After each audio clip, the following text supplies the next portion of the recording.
और एक गरीब भिखारी साल का सबसे क्रूर महीना जनवरी था। उत्तर भारत का एक छोटा सा शहर शिवनगर भीषण ठंड की चपेट में था। सूरज जैसे ही दिनों से रूठ गया था।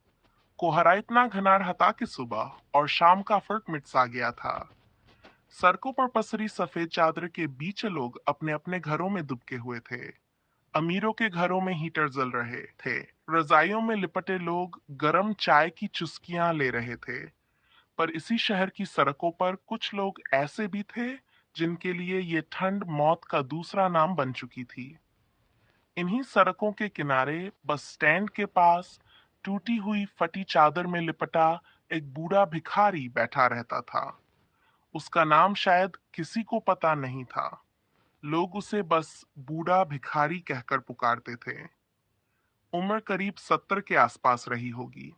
सफेद दाढ़ी बेतरतीब, आंखों में थकान और चेहरे पर ऐसी लकीरें जैसे जीवन ने उस पर लगातार कोड़े बरसाए हों। दिन हो या रात, ठंड उसके लिए बराबर थी। न उसके पास घर था, न आग जलाने का इंतजाम। बस एक फटी सी चादर जो ठंड से बचाने के बजाय और ज्यादा चुभती थी। ठंड की पहली रात, उस रात ठंड कुछ ज्यादा ही बेरहम थी। हवा सुई की तरह शरीर में चुभ रही थी। बूढ़ा भिखारी सिकुड़ कर बैठा था। उसके हाथ कांप रहे थे, होंठ नीले पड़ चुके थे। वह कभी आसमान की ओर देखता, कभी सड़क से गुजरते लोगों की तरफ। हे भगवान, आज की रात कट जाए, वह बुदबुदाया। कुछ लोग पास से गुजरे। किसी ने ध्यान नहीं दिया, किसी ने मुंह फेर लिया। कुछ ने सोचा, भिखारी ही तो है, रोज का है। उसी रात शहर के अखबार में खबर छपी थी, ठंड से बचाव के लिए प्रशासन अलर्ट, रैन बसेरे तैयार। पर कागजों की तैयारी और सड़कों की सच्चाई में जमीन आसमान का फर्क था। में कांपते हुए बूढ़े को अपना अतीत याद आने लगा। कभी वह भी ऐसा नहीं था।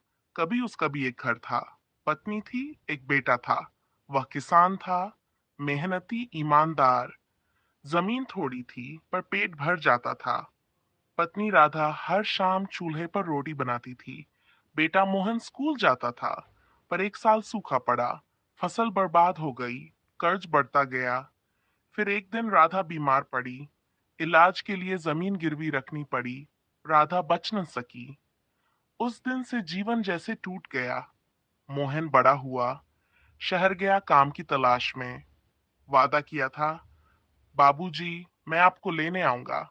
पर वह कभी नहीं लौटा। न कोई चिट्ठी, न कोई खबर। कर्जदारों ने जमीन छीन ली, घर बिक गया। और वह किसान जो कभी दूसरों को अनाज देता था, आज भीख मांगने पर मजबूर हो गया। शहर की बेरुखी सुबह हुई। कोहरा थोड़ा छंटा। लोग दफ्तर जा रहे थे। ठंड में भी जिंदगी की दौड़ जारी थी। एक अमीर आदमी कार से उतरा, बूढ़े के पास से गुजरा। भिखारी ने कांपती आवाज में, बाबू, कुछ दे दो, ठंड बहुत है। आदमी ने नाक सिकोड़ ली, यहां से हटो, बदबू आती है। एक कॉलेज की लड़की आई। उसने जेब से 5 रुपये निकालकर फेंक दिए और तेजी से आगे बढ़ गई। एक चाय वाले ने गरम चाय बनाई। भिखारी की नजर प्याली पर टिक गई, पर चाय वाले ने उसे घूर कर देखा। यहां मत बैठ, ग्राहक भाग जाते हैं। हर शब्द, हर नजर ठंड से ज्यादा चुभ रही थी। मासूमियत की गर्मी, दोपहर का समय था। स्कूल की छुट्टी हो चुकी थी। एक 10-12 साल का लड़का अपने कंधे पर बस्ता लटकाए तेज कदमों से घर की ओर बढ़ रहा था। ठंड की हवा उसके गालों को काट रही थी, फिर भी उसकी चाल में बचपन की बेफिक्री थी।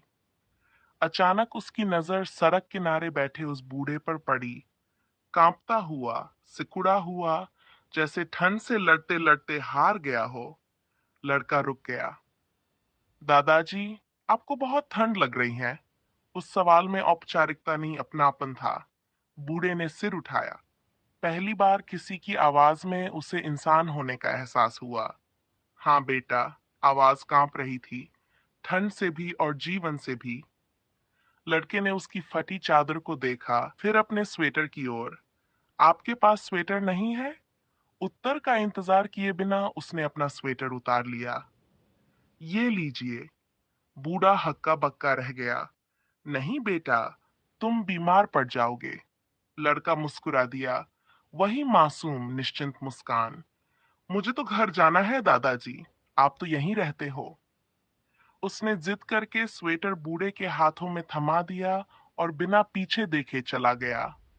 उस पल बूढ़े की आंखों से आंसू बह निकले। ठंड अब भी वैसी ही थी, पर दिल बहुत देर बाद गर्म हुआ था। ठंड ने फिर से अपना असली रूप दिखाया। हवा और तेज हो गई। सड़कों पर सन्नाटा उतर आया। हर दरवाजा बंद था। हर इंसान अपने अपने घरों में सिमट चुका था। बूढ़ा अब बेहद कमजोर हो चुका था। भूख, ठंड और थकान तीनों ने मिलकर उसे तोड़ दिया था। वह जमीन पर लेट गया। शरीर ने साथ देना छोड़ दिया। आंखें बंद होते ही स्मृतियां जाग उठी। उसे लगा जैसे राधा सामने खड़ी है। अब बहुत हो गया, चलो। फिर किसी ने पुकारा, बाबूजी। मोहन की आवाज थी। ठंड अब शरीर को नहीं, आत्मा को सुन कर रही थी। अगली सुबह शहर की जिंदगी फिर चल पड़ी। चाय उबली, अखबार खुले। एक कोने में छोटी सी खबर छपी, बस स्टैंड के पास एक अज्ञात वृद्ध की ठंड से मौत। कोई नाम नहीं, कोई पहचान नहीं, कोई कहानी नहीं। लोगों ने पढ़ा। किसी ने सिर हिलाया, किसी ने कहा सरकार को कुछ करना चाहिए, और फिर सब अपने अपने कामों में लग गए। अंतिम वीर निगम की गाड़ी आई। एक लावारिस शव उठाया गया। न कोई रोने वाला, न कोई पूछने वाला।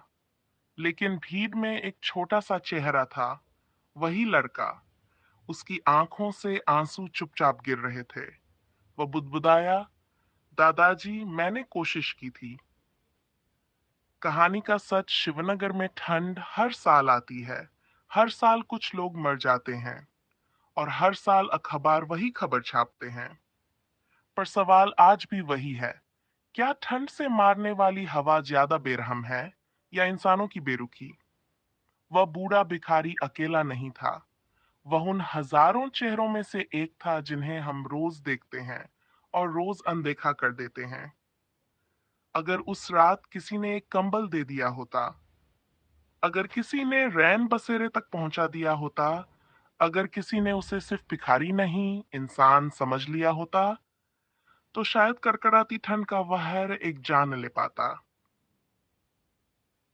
संदेश इंसानियत ही सबसे बड़ी गर्मी है। अगर हम थोड़ी सी संवेदना दिखा दें, तो कई जिंदगियां बच सकती हैं।